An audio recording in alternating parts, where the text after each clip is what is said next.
There we go. That's right, sorry. Yep. Good evening and welcome to the regular Cumberland Fire District monthly meetings. Welcome, everyone. I'd like to do a roll call first. Commissioner Hayden, Hayden here. Commissioner Hogan.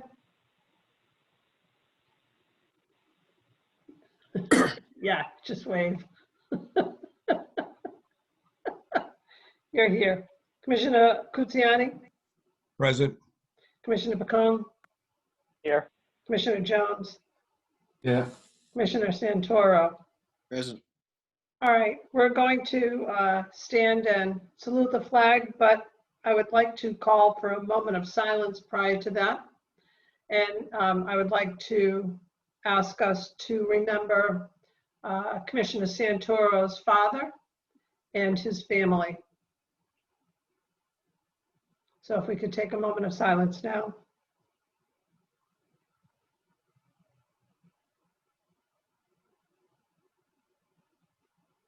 All right. Thank you all. Pledge of allegiance.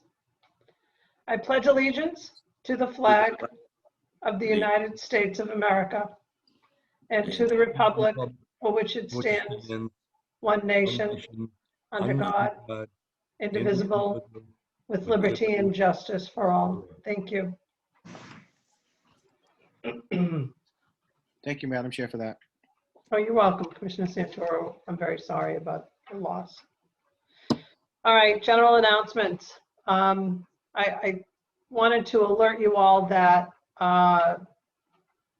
Chief Anderson is unavailable this evening. He's involved in a meeting regarding COVID-19 vaccinations. He'll have more for us later, but that's where he is at present. So I believe that Finance Director is going to assist us with the Chief's report. But prior to that, let's go to the approval of the minutes from 10/27/2020 meeting. Is there a motion on the table? Phil, you okay? Approve. Okay, Phil? Okay. Okay. Oh, well, Phil, there's no audio. All right. Is there a motion?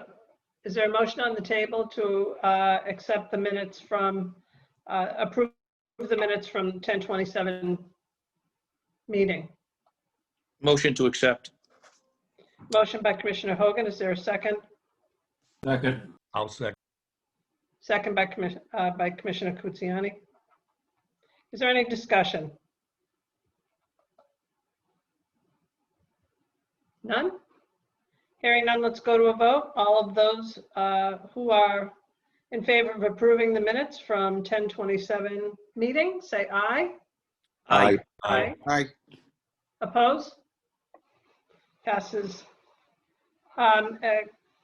Commissioner Hayden, I think you need to abstain on this one because you were not present for that meeting. Yep. So it passes 6-0 with one abstain. All right. Any communications?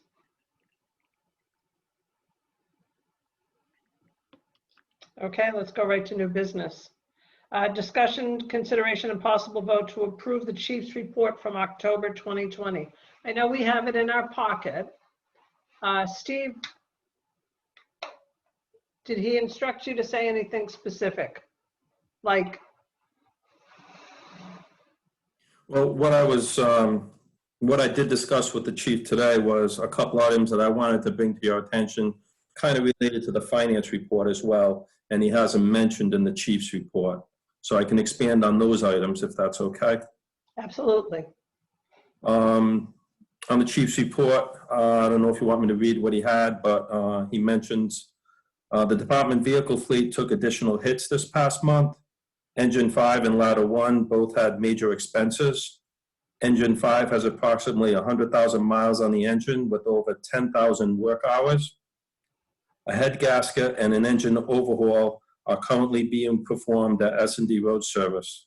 The cost of this engine rebuild is no more than $17,000. Engine 5 is a 2009 for reference. Ladder 1 is currently at Ralco repair for a wiring harness issue. And we are using one of the frontline piece and 3 reserve engines. Notably, we have not had all frontline pieces in service at once since July. So what I wanted to expand on with that is, well, let me mention the other item first that I wanted to talk about. Okay. The chief mentions about a couple of paragraphs down about COVID-19. I'll read that as well. COVID-19 has struck the department on 2 separate occasions for the month. The first incident was a firefighter who tested positive with symptoms and required 4 additional firefighters to be quarantined. The second incident had 2 COVID positive firefighters with symptoms and 1 additional firefighter quarantined. All firefighters are doing well and have recovered. Related to that was the cost, the rising costs in 2 line items on the finance report. And one was the vehicle repairs, and the second would be overtime wages. Under vehicle repairs, the expenses that he mentioned in this report are not included on the finance report yet because they have not been paid for yet. So you'll see them as the repairs are completed showing up on the finance report. But those hits are going to hit that line item pretty harsh. We've had other hits to that line item with other repairs. So I just didn't want to not bring it to your attention so as to thinking everything is all right and everything is perfect. But hopefully some of the repairs will wind down and we can even out by year end. But these are the repairs that definitely need to be done in order to have the equipment running. We need to have the equipment going. And on the overtime wages, because of COVID, we had overtime as a result of those incidences. I did discuss with the state Rhode Island Emergency Management Agency, their contact person who is working with FEMA on reimbursement for COVID. And I was instructed that I can put a claim in for the overtime wages and the related taxes to the overtime wages. So that will offset that line item once we get those funds in. I made the decision, since it's just that incident, those 2 incidents for now, that hopefully there are no more incidences by December 31st. But I will put a claim in up to December 31st, whatever costs we've incurred up to that point, submit that for reimbursement, however long that process will take. And then we'll see how the COVID-19 cases go and what expenses come up. If we need to continue doing that either monthly or quarterly, that we will, in order to get reimbursed for that part of it to offset the overtime line. But those were the items that I wanted to mention in reference to the finance report, but the chief has them outlined in his report as well. Okay, thank you. I also want to make note on the chief's report, because I think this is important to announce, that the Station 1 at Valley Falls has a new flagpole. And this is a great story. Armando Pyers contacted the chief's office after his Eagle Scout project fell through due to COVID-19 pandemic. He noticed the station had no foam flagpole and inquired about how he could help. He was put in touch with Captain James Bardsley, and the 2 worked together, forming a base and monument for the Cumberland firefighters. A new flagpole was made by John's Craft Metal of Cumberland. Site work and coordination of all the efforts were handled by Lieutenant Christopher Smith. The story was covered by Channel 10 on the nightly news, which I did see actually. So that's a great story, and we're happy that one of the Boy Scout, we have a Eagle Scout first of all, because Eagle Scouts are great. And we also have someone who is willing to do that work for us. And I have driven by it. It's a very nice flagpole. Also at headquarters, I believe, the doors were painted. Is that correct, Steve? Yes, the front doors, yes. Okay, so if you're driving by, go visit that. Any other comments? Any other questions for Steve, regarding the chief's report. Madam Chair, Commissioner Jones? I'll make a motion to table the chief's report in case he has any further input or any other questions from us. I'll second that motion.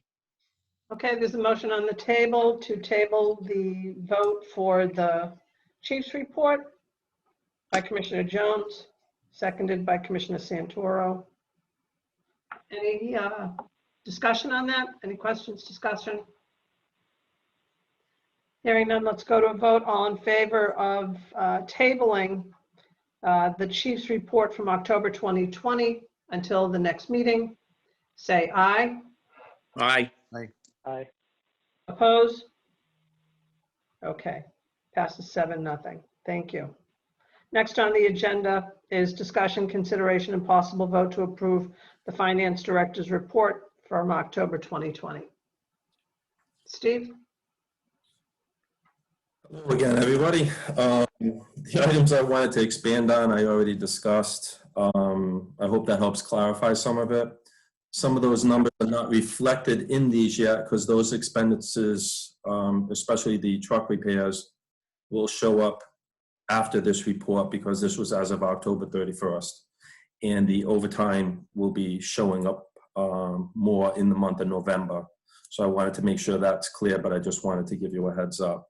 And also I wanted to mention about the overtime number that we did have continuing. The chief will probably expand on this, that there are 2 people out on IOD, which is contributing to that, and 1 person that's out on medical leave as well. So if there are any other questions on the finance, I'll be happy to take them. Does anyone have any questions for Yeah. finance director? Madam Chair, Philip. Commissioner? Steve, I think it's self-explanatory, and I appreciate the numbers you put together and emphasizing that those repairs to engine 5 and ladder 1 will not appear in this particular tabulation. Right. I heard you say you're going to put in a claim for overtime. Do you believe that it has a good chance of succeeding and being approved? From what I've been told by the representatives at Rhode Island Emergency Management Agency, and from when I used to work at Rhode Island Emergency Management Agency, just the overtime cost is what can be reimbursed through FEMA, not any regular time or sick time, just overtime items. And it would be the related taxes to that as well. Is that reimbursed at 100%, Steve, or do they only cover a portion of it? It Sorry. depends on the disaster. I haven't seen the actual number yet. I don't know. It could range anywhere from 70, 80, 90, or even 100%. But the majority is usually in the past when I've seen a disaster, it's about 70, 75%. Certainly anything would be helpful. Yes. I would Can think, we double dip and also use that policy that we have for the IOD reimbursement? That Or was are they not out for long enough? That was discussed with the chief today, and I was not there for that part. And I believe that if someone actually has severe symptoms is when we were going to go to the IOD. I'm not sure if it has a question about if it occurred on the job somewhere else, but we're going with the assumption that it did happen while on the job. wouldn't that be, Steve, wouldn't that be kind of double dipping into the COVID FEMA Yes. federal reimbursement versus our independent policy? Not necessarily, because the IOD would be for their regular salary and FEMA is for the overtime. Oh, okay. All right, that's good. I would expect this pandemic to keep going even once the vaccine comes out. We're all talking the magic cure bullet for the doctors and even first line people. But I think we're still going to see people getting sick up until probably April, May, this whole fiscal year. And like Steve said, from what I'm hearing from my end, with my DMAT team, my people, our numbers are going up. We're getting people getting sick as well. And the numbers of illnesses and positive cases, they're opening up tomorrow. They're opening up the old Dunkin' Donut Center for the lifespan for the patients overload from the lifespan hospital. So I respect we've only had what 2 positive firefighters so far. We've been lucky so far. 2 or 3, yeah. Yeah. So we I believe it's 3. The first 3. incident was 1, and we had 4 others quarantined, and the second was 2, and additional 1 quarantine. Yeah, we've been lucky. Our guys have been guys and women so far. Yes. This is gonna keep going another, 8 months, 10 months. Let's just hope that it stays as low as it has been so far. Plan for the worst, hope for the best. Right, and the chief had mentioned it's not necessarily with the firefighters going out in the field and catching it because they're fully gowned and they're protected.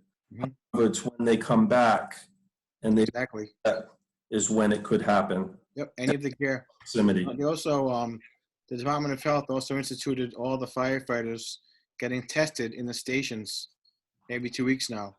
So I was brought into the Manville as a volunteer that just tested nasal swabs, and they're forcing. I'm not sure who's even paying for that, whether it be the state or whoever. So they're just doing every biweekly test.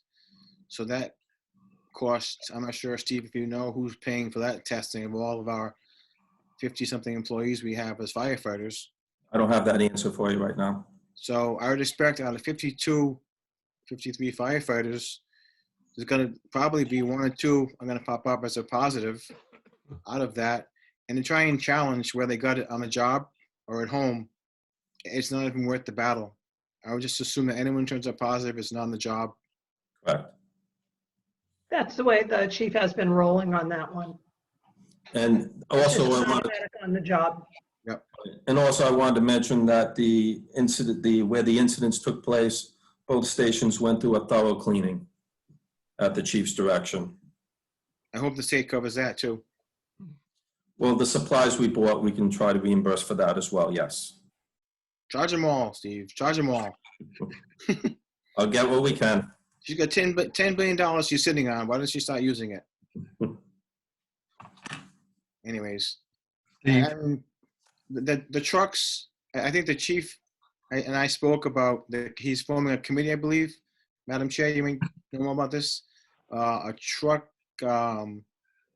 future truck funding for how to, the aging fleet committee. Yes. To try and address what to do with he bought the $5,000 that engine 6. Dana, if you haven't seen engine 6 yet out of station 2, have you seen it yet? It's a beaut. Yeah, just thinking this truck situation that we were fortunate to come across that truck because it's being used, from my understanding, right now. It's being used as a frontline piece. It's a reserve truck, but I think it's filling in for ladder 1 of them, if I'm correct. Nick's not here to answer that, but we get that truck. Yes, I believe it's being used as right now front line for ladder 1, and it's from the days when you and I used to go to fire musters, Dana. But it's a reliable truck, and it's for $5,000. You got a very good deal. And Okay. yeah, I think our trucks, our fleet is going to be a big issue financially for the future. I think also when we have our, If I could just interrupt for a second. Are we talking from a financial, on the financial report? Yes. Because we're kind of going off. Yeah, no, on the financially. That's why I'm saying on the financial part. I'm not going off. Clarify. Well, I don't want to go off the Open Meetings Act. I'm just saying financially, we have to consider, this is something we have to, keep in the back of our mind financially for the fleet, the equipment, is. there's a discussion on the, once we get certified for the new board, which falls under the finance also, but just to tie it in here that has to be created. There's a mechanism for that. And possibly a late time through our board to come up with a several-year plan on apparatus replacement. Yep. Madam Chair, I have a question of Steve. I think I know the answer, but line item 6701, insurance is up to almost 90% at this point in time. I assume that that is front end loaded. Yes, it is. Yes, the Don't you have the ability to make it rear end loaded? The IOD policy is paid up front in July, so that's where the majority of it is. Thank you. Okay. Any further discussion? I make a motion to accept the financial report. Motion on the table to vote on the Finance Director's report from October 2020 from Commissioner Santoro. Is there a second? I will second, Madam Chair. Commissioner Kuziani, seconds. Any further discussion? Hearing none, let's go to a vote. All in favor of accepting the Finance Director's report from October 2020, say aye. Aye. Aye. Opposed? Passes 7-0. Is there any public input for tonight? If anyone who knows who won the when the District 1 open spot, please fess up. Still counting. Is that the word? So, No, I guess there was three towns, from what I understand, that hadn't got the totals in. oh, jeez. I called town hall and they were like, we have no idea. We're still counting. We have no clue. We're all over that. Yep. Okay, well, No public input. happy holidays. Happy Thanksgiving. Everyone stay safe. Hold on. Well, 1 second, please. Sorry, Cindy. Is there a motion on the table to adjourn the meeting? Madam Chair, Philip Kuziani, I will make a motion to adjourn this meeting. Commissioner Kuziani motions to adjourn. Actually, no way. Second. Let's have Second a by vote. Commissioner Hogan. Let's have a vote. All in favor of adjourning the regular Cumberland Fire Committee meeting. We'll also see you next, probably on December 1st. All in favor of adjournment, say aye. Aye. Aye. Aye. Opposed? Passes 7-0. Happy Thanksgiving, everyone. Everybody stay safe. Happy Thanksgiving, Happy everyone. Thanksgiving to everybody.